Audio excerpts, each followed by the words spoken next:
What mysteries from the early days of the internet are still unsolved to this day?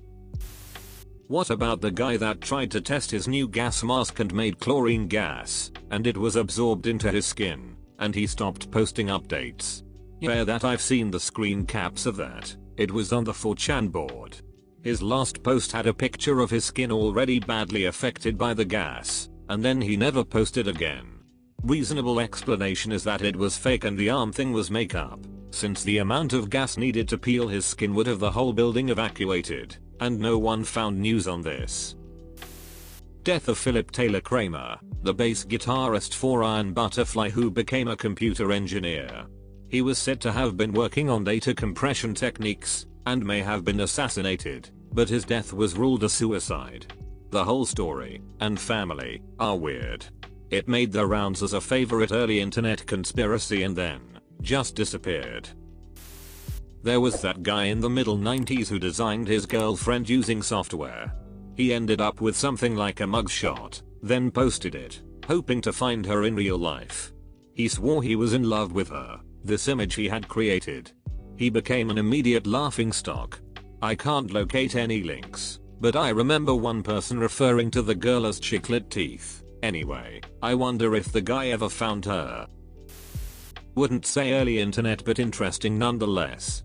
There was a multitude of killers who have posted on 4chan. One who asked the question, what does B keep in the freezer? They then proceeded to post pictures of body parts with timestamps to prove it authentication.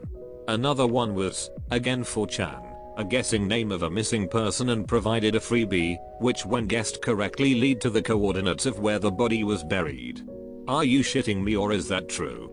Yeah, the coordinates one was originally posted as a thread with a pic of the missing girl, and the message, if this thread gets trips, I'll tell you where to find her, with trips meaning a triplicate number in the post number, like 222, or 777, etc., which was not something you could see ahead of time. Someone made a reply in the thread with trips, and the OP replied with GPS coordinates.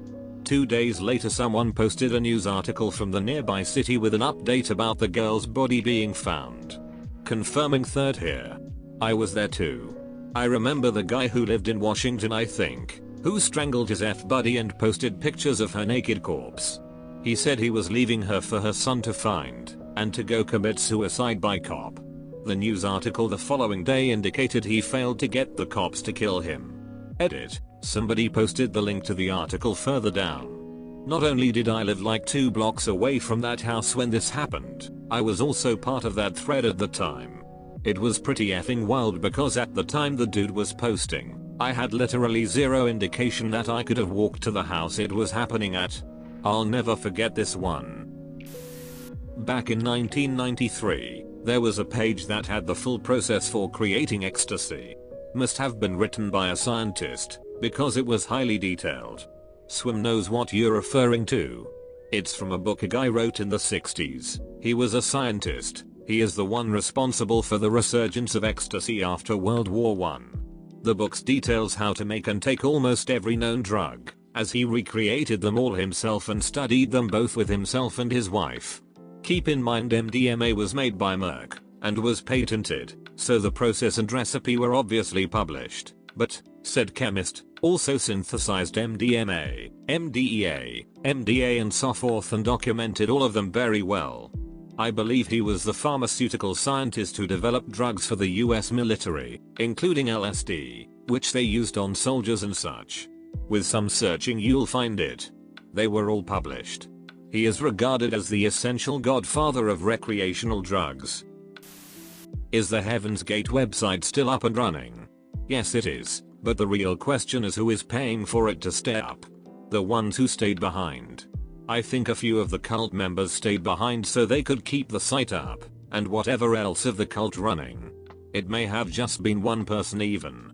Yeah, if you could skip going to heaven and be the website admin, that would be great. Just how many sex offenders did I talk to as a 13-year-old in all those AOL chat rooms? Or was I really just talking to other idiot teenagers? That and what happened to Rotten.com. Rotten.com totally scarred me. My friends and I would look at it when we were like 12, and I can still remember the images. I'm 31 now. I remember the first image I saw on that site was a guy's face completely mangled by a motorcycle accident. That left a hell of an impression on Kid Me.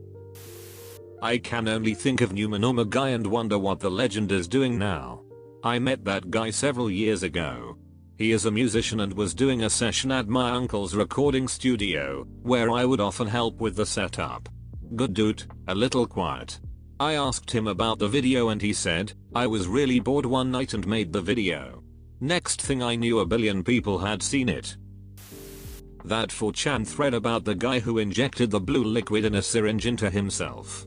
I can't find the thread, but I do remember seeing it in a top 15 video if I remember correctly.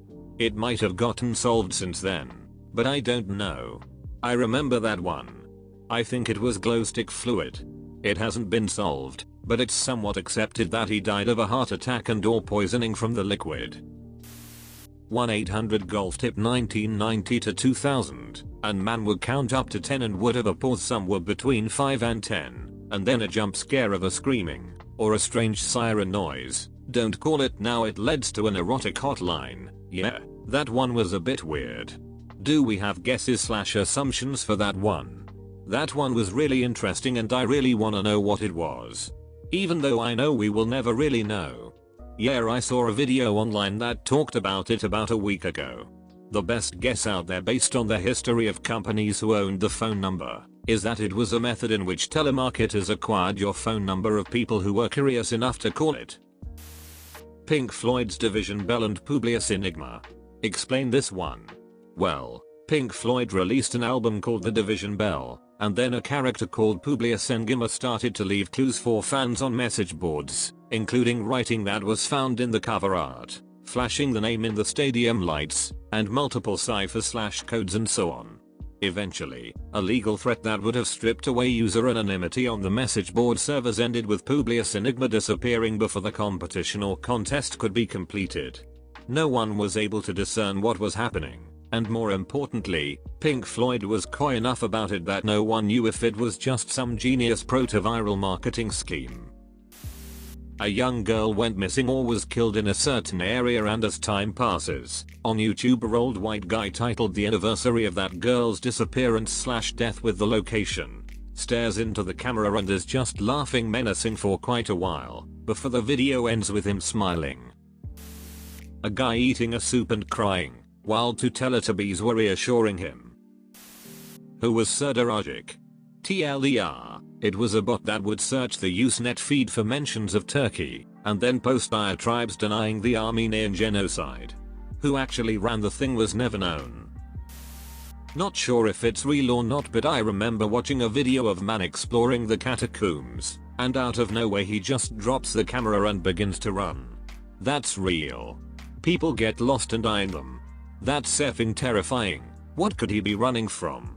I know for sure I would rather be downing Chex Mix and throwing socks at my door rather than be stuck in there. The most mysterious song on the internet. I only know about this mystery because of a series of videos made by Wang. If you don't know what the mystery is about, it's about a song that is visible to the public, but no one knows who made the song. No one even knows the title of the song. This search started in 2007, but wasn't big until 2019, I think. Who is Satoshi Nakamoto, inventor of Bitcoin? He disappeared shortly after its release and has never been heard of again. He still has 10 billion worth that are just sitting there untouched. I somehow stumbled onto a very disturbing website called something like howtobeaserialkiller.com. That's not exactly the right URL, but it's close. I probably found it through styleproject.com. It was full of information that seemed like it might actually really help someone to get away with killing strangers. For instance, using a heavy-duty zip tie to suffocate them so your hands would be free to hold them down, or rolling dice to decide what kind of person to kill next so there wouldn't be an obvious pattern. I tried to show a friend what I had found a couple weeks later and the site had been removed, with a simple message remaining. How to be a serial killer has been removed. If you're really interested in killing someone, why don't you start with yourself? I'd like to know what the hell inspired someone to create such a site, and why did they decide to remove it? Why Time Cube? I mean as in what inspired the guy to write it to begin with. Schizophrenia. I'm not joking or being flip about this either. He states that he was diagnosed with schizophrenia somewhere on the TimeCube site. Totally reminds me of the guy who created Temple OS. Temple OS is such a sad story.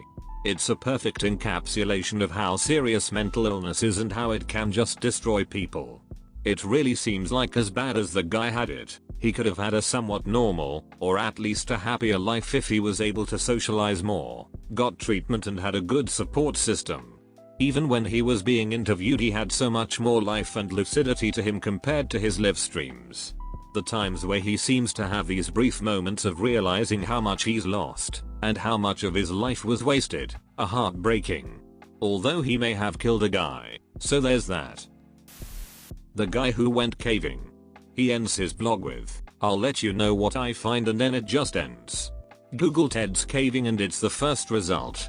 That was one of the best internet horror stories. A creepypasta before creepypasta. Thanks for watching. Be sure to like and subscribe for more daily Reddit videos.